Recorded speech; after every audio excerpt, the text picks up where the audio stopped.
মা এখানে রান্না শুরু করে দিয়েছিল সকালে দিয়ে। এখানে মোটামুটি ভাজা হয়ে গেছে, এখানে মটন রাখা, মাছটা ভেজে রেখেছিল। তারপর মা মটনের মধ্যে সব কিছু এক করে দিয়েছিল, পরে গিয়ে আমি সেটাকে জাস্ট মেখেছিলাম।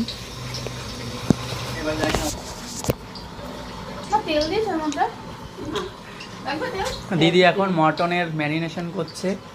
কি দিয়েছিস দিদি বল? আমি কিছুই দেইনি, মা দিয়েছে।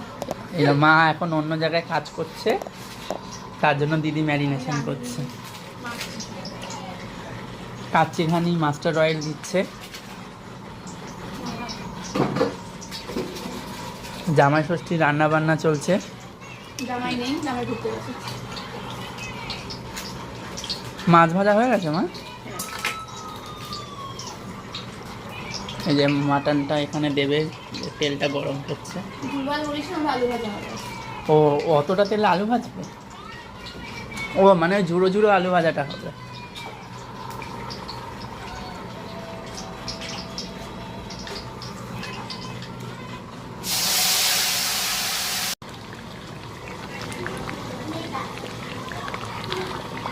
এখানে দেখো মটন মা কষাতে শুরু করে দিয়েছিল, ফুটছে ওটা।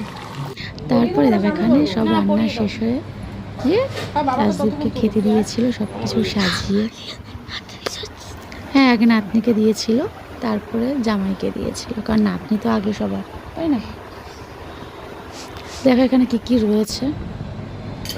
স্যালাড রয়েছে, ইলিশ, পাবদা, পমফ্রেট, দেয়নি তোকে?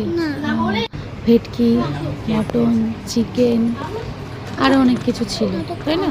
অনেক কিছু দেয়নি, মিষ্টি দিয়ে জাম ফল দেয়নি, দই, মিষ্টি, ফল, এগুলো কিন্তু কিছু রাজদীপ খায়নি।